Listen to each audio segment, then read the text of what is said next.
Bismillahirrahmanirrahim. Assalamualaikum warahmatullahi wabarakatuh.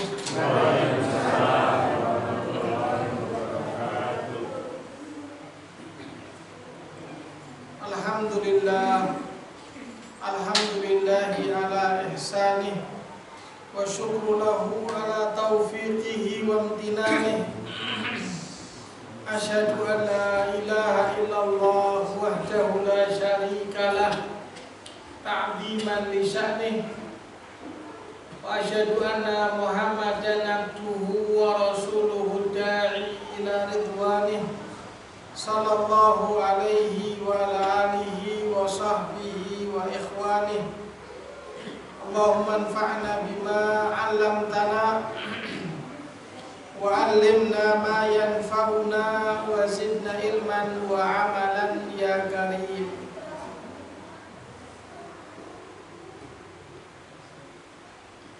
Kaum muslimin, Bapak Ibu jamaah yang dimuliakan oleh Allah Subhanahu wa ta'ala, marilah kita memanjatkan segala puji dan syukur kita kepada Allah Ta'ala atas limpahan karunia, limpahan anugerah yang banyak sekali Allah Ta'ala berikan kepada masing-masing kita. Dan kita mesti dalam keadaan pandai-pandai memahami setiap kebaikan yang sampai kepada kita. Kenikmatan yang Allah Ta'ala berikan mesti kita syukuri. Entah itu kenikmatan yang nampak atau kasat mata, juga nikmat yang tidak kasat mata. Ketika kita selalu bersyukur kepada Allah Ta'ala, maka nikmat yang kita dapatkan itu akan terus mengalir, bertambah. Allah Ta'ala katakan, la in syakartum la azidannakum. Jika kalian bersyukur atas nikmat pemberian yang aku berikan, pastilah aku akan benar-benar tambahkan. Dan ini satu janji yang pasti. Tidak boleh dalam keadaan meragukannya. Karena demikian ini ya Allah Ta'ala pasti akan berikan. Ini diantara keutamaan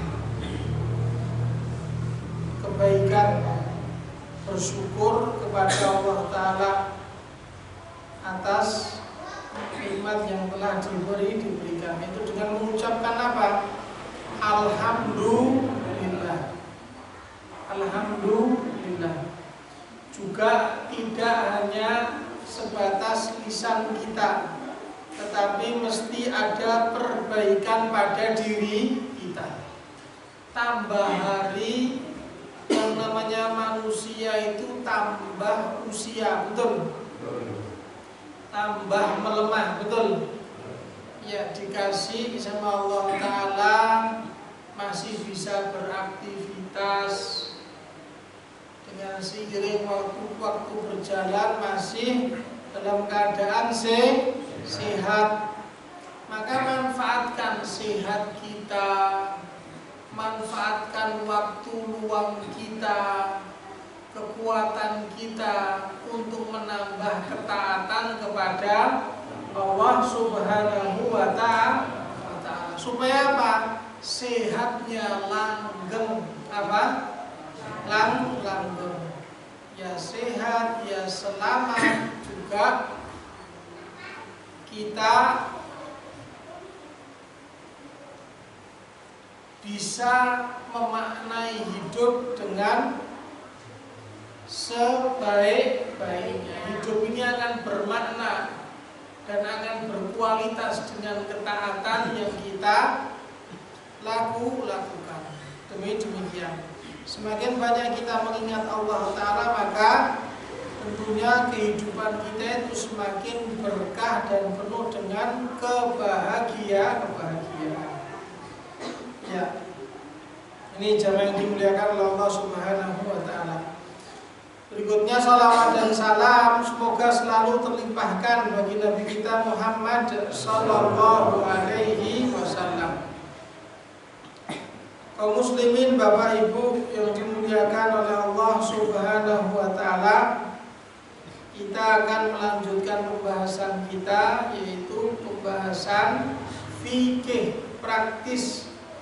Fikih praktis yang berkaitan dengan ibadah. Masih kita berhubungan berkaitan erat dengan pembahasan bersuci, yaitu taharah, dan kita berada di penghujung pembahasan ini, yaitu bab yang berbicara tentang perihal haid dan nifas. Haid dan nifas. Ini satu hal yang tidak bisa juga kita sepelekan. Sepelekan. Saya sampaikan pada pertemuan sebelumnya, kita sedikit mengingat bahwasanya darah haid itu adalah darah alami yang keluar dari rahim seorang wanita, di mana keluarnya tersebut pada waktu-waktu tertentu, pada waktu-waktu tertentu sebagai tanda dewasa. Dan darah ini keluar bukan karena penyakit, juga bukan karena atau disebabkan melahirkan. Itu darah haid. Dan darah haid, sebagaimana yang saya sampaikan pada pertemuan sebelumnya, itu memiliki ciri-ciri yang khas. Apa khas itu? Ya, spesifik. Ciri-ciri yang khusus. Warna, dari warnanya, jadi warnanya itu merah tua, atau bahkan mendekati gelap atau hitam atau merah tua. Itu namanya darah haid. Dan memiliki bau yang sangat tajam, tidak sedap, atau baunya itu ya bau darah rusak. Ya, bau yang sangat menjijikan. Ya. Kemudian teksturnya apa tekstur itu? Tekstur. Wujud, gitu. Tekstur itu wujudnya. Ya, kalau dilihat secara kasat mata, maka darah haid ini kental. Kental artinya bukan encer. Encer itu Indonesia atau Jawa? Cair. Jadi juga cair juga. Ya, kental, kental, tidak ya, kental dan takil, itu berat. Ini yang namanya darah haid. Kemudian keluarnya itu biasanya sering disertai rasa nyeri, sakit di perut, ya, di perut. Dan sebagaimana yang saya sampaikan, ya, yang namanya darah haid ini keluar pada waktu-waktu tertentu, ada durasinya. Ada apa? Iya, ada durasinya. Ya, durasi itu jangka waktu-waktunya. Yang namanya antara satu wanita dengan wanita yang lain itu berbeda. Tapi umumnya wanita itu antara 6 atau 7 hari. Itu antara 6 atau 7 hari. Ya, meskipun ada sebagian wanita yang datang bulannya itu, menstruasinya itu hanya 1 hari, itu yang paling pendek. Ada juga sebagian, dan ini sangat jarang sekali, ya, yaitu apa? 15 hari. Meskipun ada, tapi sangat jarang. Ya, dan kita katakan tolak ukur dari waktu tersebut. Jadi kita katakan selagi nampak darah tersebut adalah darah menstruasi, darah datang bulan, maka dia masih pada siklusnya. Apa? Siklusnya, durasinya. Demikian. Jadi selagi darah tersebut nampak, ya sudah, masih dalam keadaan menstruasi. Masih dalam keadaan apa? Menstruasi. Demikian. Ini satu hal yang mesti diketahui. Ya, jamaah yang dimuliakan oleh Allah Subhanahu wa taala. Lah, sekarang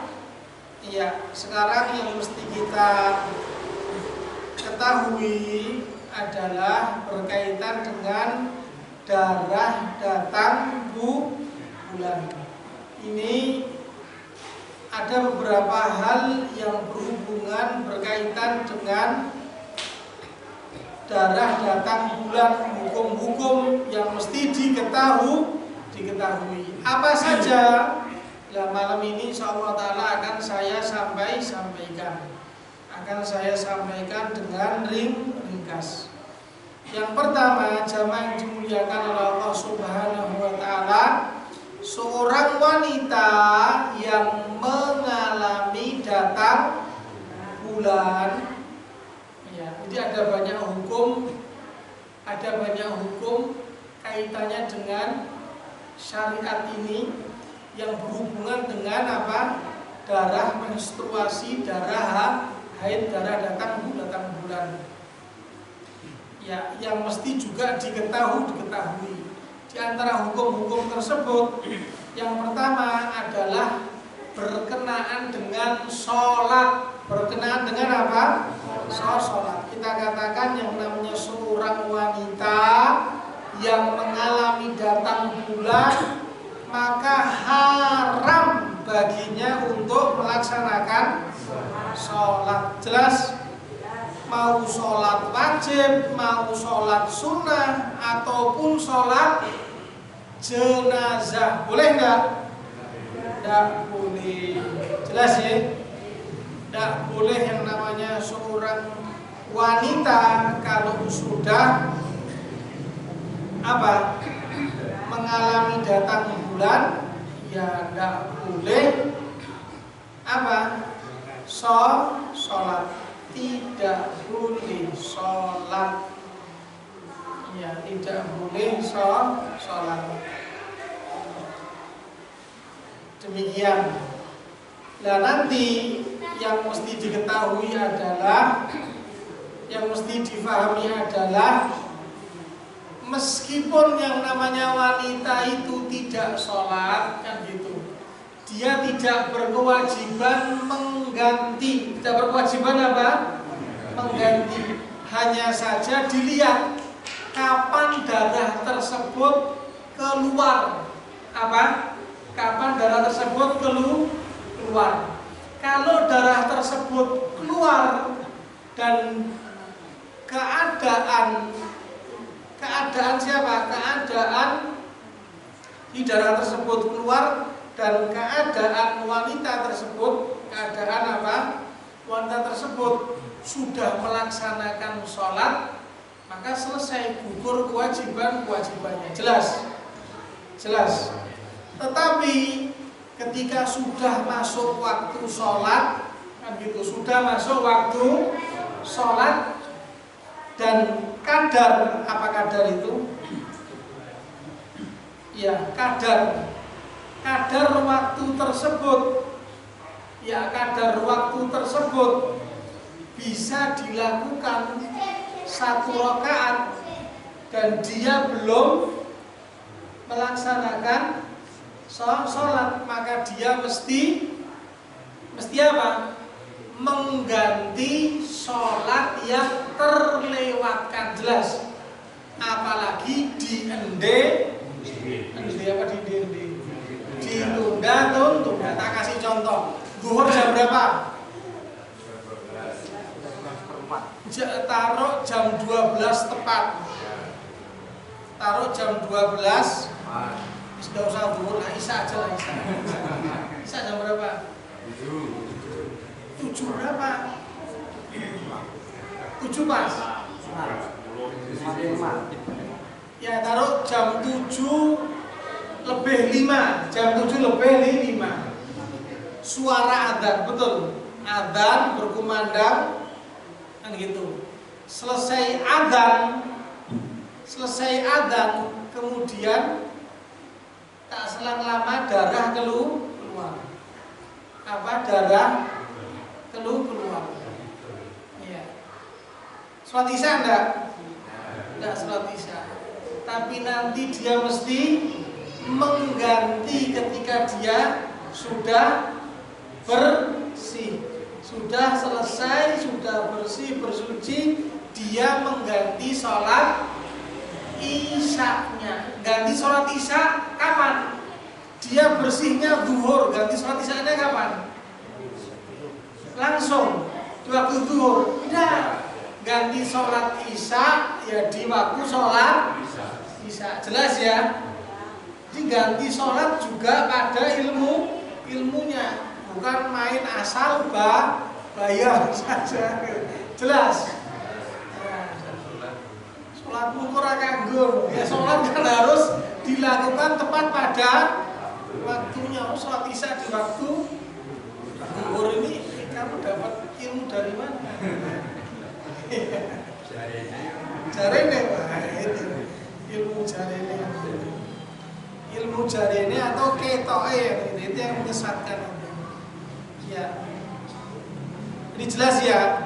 Jadi kalau yang namanya wanita datang bulan kemudian tetap sholatnya tidak sah, malah dia berdosa, tidak dapat pahala. Yang namanya wanita itu mesti tidak sholat ketika mengalami menstruasi. Tidak wajib baginya mengerjakan sholat kecuali apa?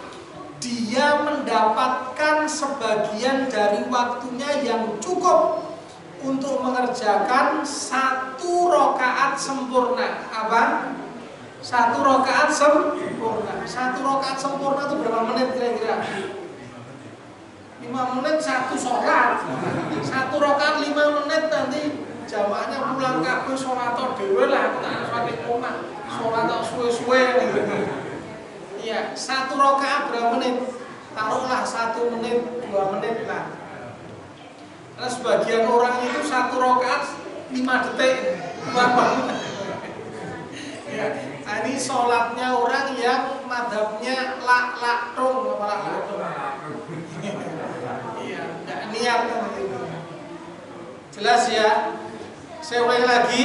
Jadi yang namanya seorang wanita tidak wajib baginya mengerjakan sholat, kecuali jika dia mendapatkan sebagian dari waktunya yang cukup untuk mengerjakan 1 rakaat sempurna, baik pada awal ataupun akhir waktunya.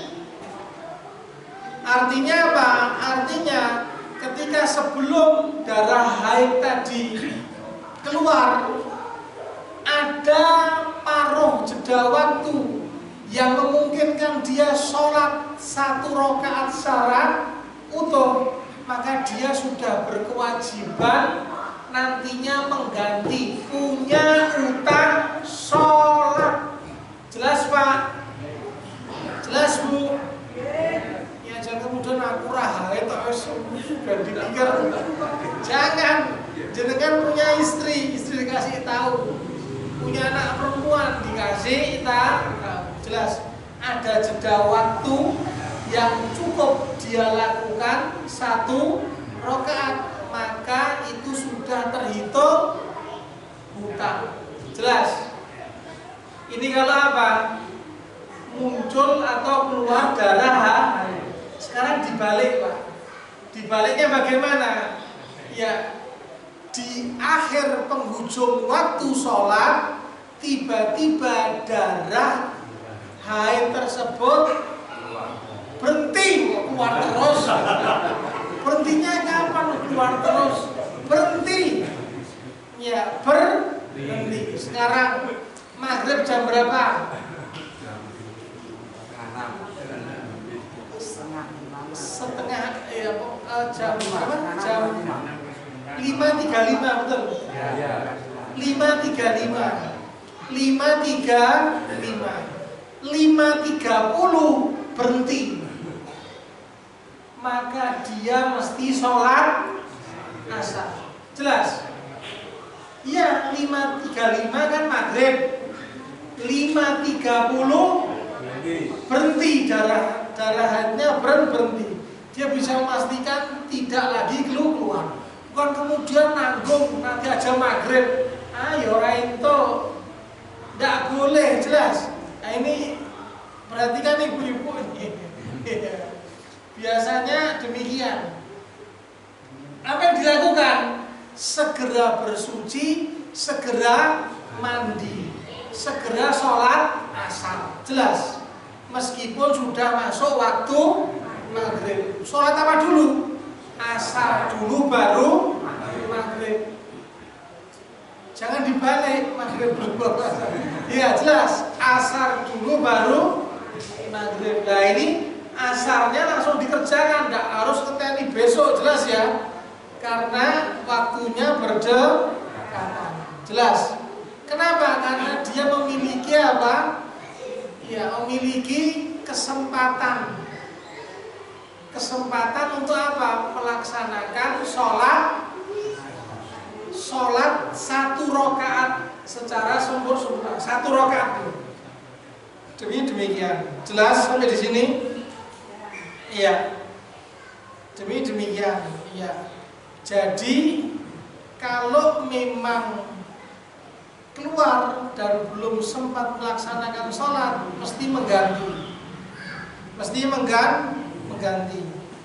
Dan ternyata berhenti sebelum penghujung waktu, maka dia mesti sholat.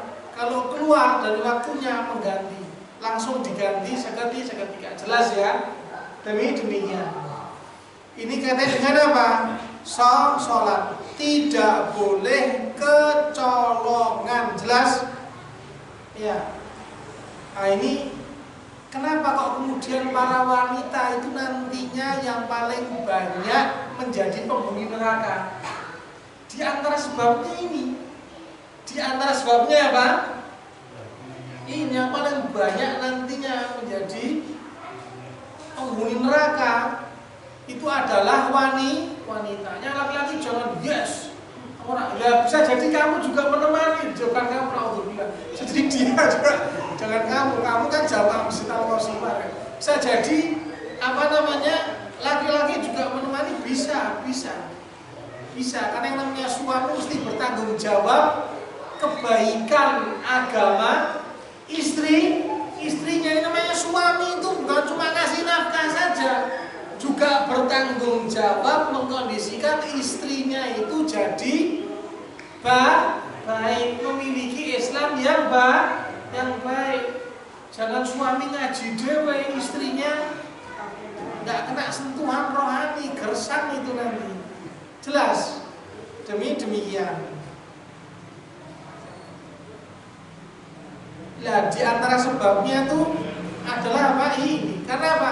Banyak yang kemudian bermudah-mudahan menyepelekan, bahkan apa? Bahkan ya embora meruh, yang penting demikian. Karena berapa banyak wanita yang kemudian apa? Yang kemudian nanggung nanti aja sekalian. Itu banyak enggak? Banyak. Bahkan sebagian wanita tuh ada yang pengennya libur terus. Enggak sholat ditanya masih libur. Suaminya yanteng wae. Kan gitu. Harusnya itu yang namanya suami kan gitu. Nah, tanya. Ya, menanyakan. Supaya apa? Ada kesadaran kewajibanmu sholat piye. Demikian. Kalau sudah berhenti ya ayo cepat mandi, cepat sholat. Demikian. Jadi yang paling pertama ini hubungannya dengan apa? Sholat. Kemudian berikutnya jamaah yang dimuliakan Allah Subhanahu wa taala. Yang kedua adalah membaca Al-Qur'an. Boleh enggak seorang wanita membaca Al-Qur'an? Ada yang mengatakan pokoknya yang namanya wanita kalau datang bulan tidak boleh membaca Al-Qur'an meskipun dengan hafalan. Tapi ini pendapat lemah. Jelas. Ada yang mengatakan pendapat yang lebih baik bagaimana? Pendapat yang lebih baik pokoknya yang namanya wanita tidak boleh membaca Al-Qur'an dengan mushaf. Jika mesti apa? Menyentuh, jelas. Menyentuh. Jadi nyentuh mushaf boleh enggak wanita tentang bulan? Enggak boleh. Bagaimana? Minta dibukakan anaknya, minta dibukakan suaminya.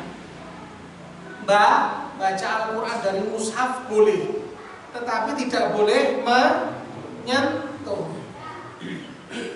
Demikian. Ya. Demikian. Jadi membaca Al-Qur'an dia mengatakan tidak boleh kecuali dengan apa namanya? Ada yang mengatakan tidak boleh baca Al-Qur'an babar blas wis. Nah, ini jadi petaka akhirnya apa? Dia bersih saja tidak pernah buka Al-Qur'an apalagi. Itu kan jadi problem gitu. Dalam keadaan suci saja tidak pernah buka Al-Qur'an kan gitu. Kecuali Ramadan itu pun ya, harus ada temannya gitu. Ini jadi problem juga jelas ya. Jadi ada yang mengatakan tidak boleh sama sekali baca Al-Qur'an. Ada yang kemudian mengatakan boleh membaca Al-Qur'an dengan hafalan, tidak boleh dengan membaca. Ada yang mengatakan boleh membaca tapi tidak dengan menyentuh mushaf. Jadi kalau baca lewat HP boleh enggak? Boleh, tapi pendapat yang bijak bagaimana? Pendapat yang paling bijak yang namanya wanita boleh baca Al-Qur'an. Silahkan boleh baca Al-Qur'an, jangan sampai enggak baca. Wis ra salat ra maca Qur'an lagi dadi apa? Artinya apa? Baca Qur'an boleh, tapi jangan nyentuh mushaf. Jangan nyentuh mushaf. Ya terus pakai apa? HP bisa, betul. Iya, ada Al-Qur'an di HP ada. Tapi datanya matikan. Baru buka centang-centing, akhirnya buka WA. Jelas. Demikian. Atau pakai mushaf, menyentuh mushaf dengan penghalang apa? Bisa enggak? Bisa pakai mukena itu bisa. Iya, atau pakai sarung tangan gitu. Iya. Boleh pakai penghalang, tidak mengapa. Yang penting tidak boleh bersentuhan secara langsung. Kemudian berikutnya yang ketiga, kaitannya dengan puasa. Jadi yang namanya wanita haid boleh baca Quran enggak? Harus. baca, tidak apa-apa. Baik dengan mushaf atau dengan hafalan. Boleh dengan mushaf tapi tidak boleh menyentuh. Demikian. Kemudian kaitannya dengan puasa apa? Puasa. Yang namanya wanita tidak berpuasa ketika dia sedang mengalami menstruasi datang bulan. Jelas ya? Tidak berpuasa. Tetapi bagaimana? Ya, fanu marubi qadha'is shaum wa la nu'maru bi qadha'is shalat. Yang namanya wanita kan gitu. Diperintahkan mengganti puasanya, tidak mengganti sholatnya. Nah, ini kaitannya dengan puasa, Pak Bu, jamaah yang dimuliakan oleh Allah Subhanahu wa taala adalah ketika apa? Ketika darah menstruasi tadi keluar di detik-detik menjelang berbuka. Belum berbuka. Misalnya bukanya kan jam 5.35. Jam 5.33 keluar mens. Hari tersebut dihitung puasa enggak? Dihitung puasa, bacot gitu. Enggak dihitung puasa, jelas. Ya, jelas ya. Dihitung tidak puasa, dia mesti mengganti. Jelas. Kalau ganjaran pahala, insya Allah dapat ganjaran pahala. Tapi kewajiban dia mesti mengganti hari itu. Jelas. Demikian. Sebaliknya, menjelang sahur, ya, subuh jam berapa? 4.25 atau 4.27?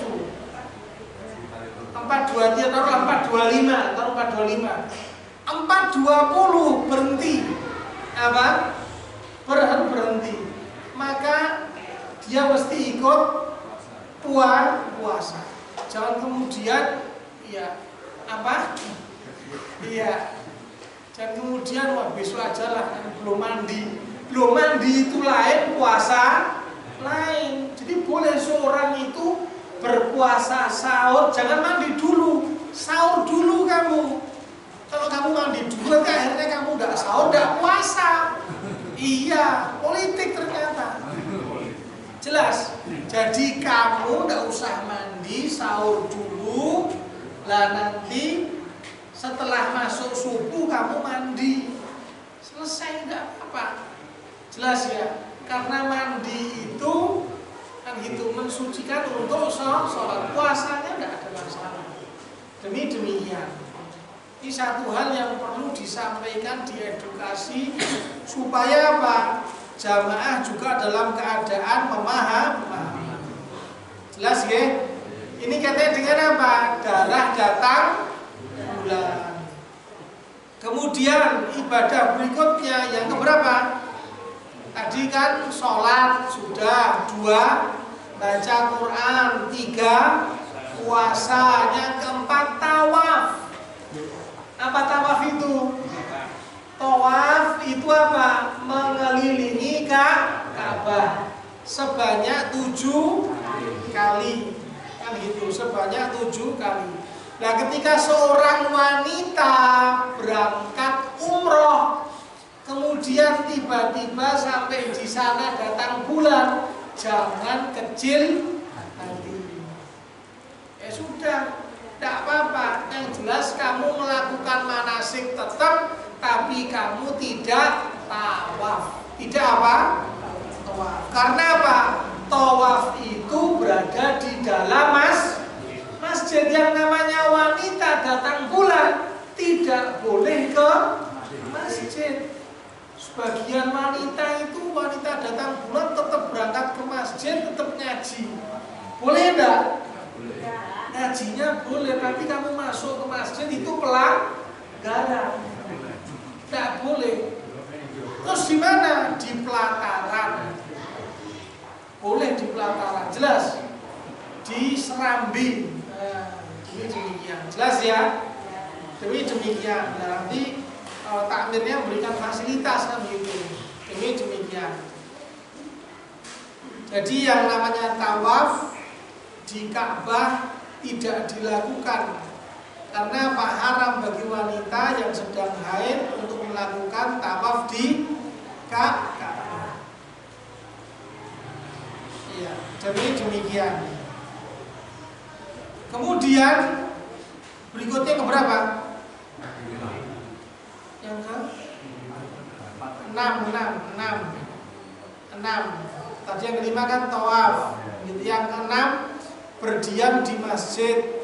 Diharamkan bagi wanita yang sedang datang bulan, menstruasi, haid berdiam dalam masjid. Bahkan diharamkan pula baginya berdiam dalam tempat sholat id.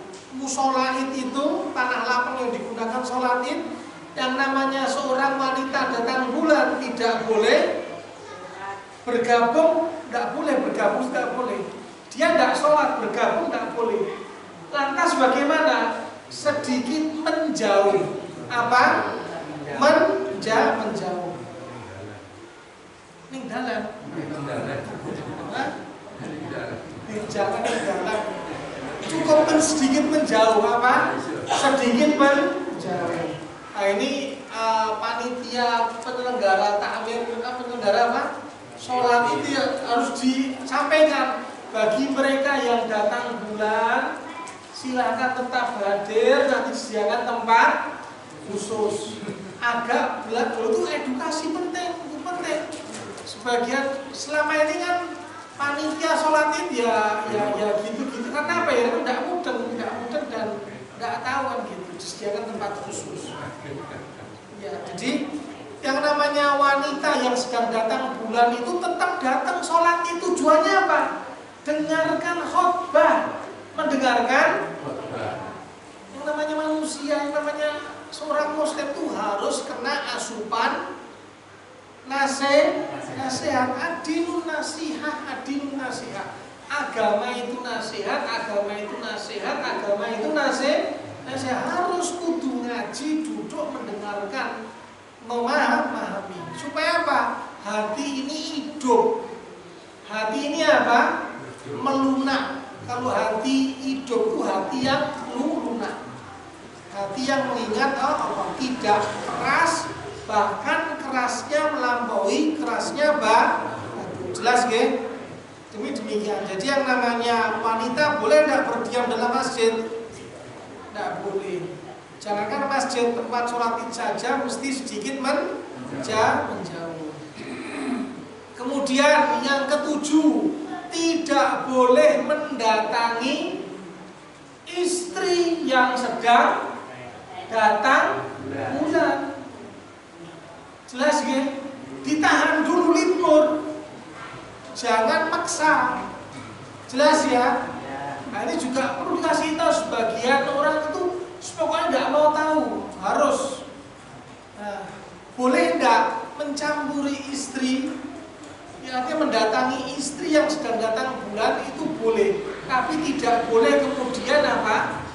Tidak boleh kemudian apa? Kemaluan bertemu dengan kemaluan. Jelas. Mesti ada penghalang. Jadi Nabi tetap dalam keadaan ingin mendatangi istri, ya mendatangi istri. Tapi ketika istrinya datang bulan, apa yang dilakukan oleh Nabi? Meminta istrinya untuk menutup kemaluannya. Kalau sekarang pembalut kan gitu. Nah kemudian ya melakukan apa yang dilakukan kan gitu. Ini banyak yang kemudian apa? Memaksakan mendatangi istri padahal istri dalam keadaan ya haid atau datang berarti satu perbuatan yang apa? Berdosa. Jadi tidak boleh mendatangi kemaluan apa istri ketika sedang datang. Silahkan melakukan apapun itu halal. Apa? Istrinya sendiri halal, jelas. Kecuali kemaluan. Nabi mengatakan bagaimana? Isna'u kulla syai'in lam nikah. Nabi silahkan lakukan apa saja kepada istrimu, bebas, kecuali jangan kemaluan. Jelas. Demikian. Ya, ini jamaah yang dimuliakan Allah Subhanahu wa taala. Sampai di sini dulu. Ini cukup atau lanjut? Cukup aja lah, ini kebanyakan. Supaya umat ngeluh. Iya. Ada pertanyaan? Boleh. Tadi ada berapa? 7. Apa saja? Yang pertama sholat, baca Al-Quran, kemudian puasa, tawaf, berdiam di masjid.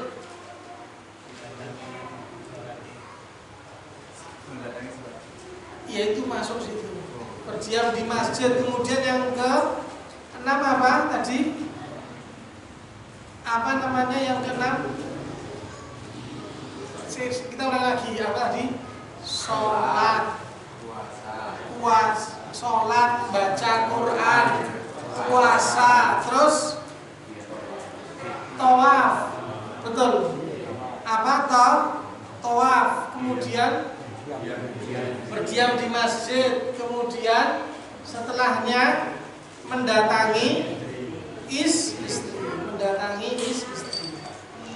ya, bersenggama, ya, jima atau bersenggama mencampuri istri, ya, demikian. Barakallahu fikum. Nanti ada juga kaitan dengan talak, ya, mentalak istri itu bukan asal talak, ada waktunya kapan kamu bisa mentalak istri. Jelas ya? Nanti saya kasih bocorannya, tapi jangan dipraktekkan. Jelas ya. Artinya mentalak istri getun. Juga ada kaitan dengan iddah. Iddah itu adalah masa apa? Masa jeda setelah apa? Ditalak. Ya, demikian. Ada pertanyaan Pak, Bu?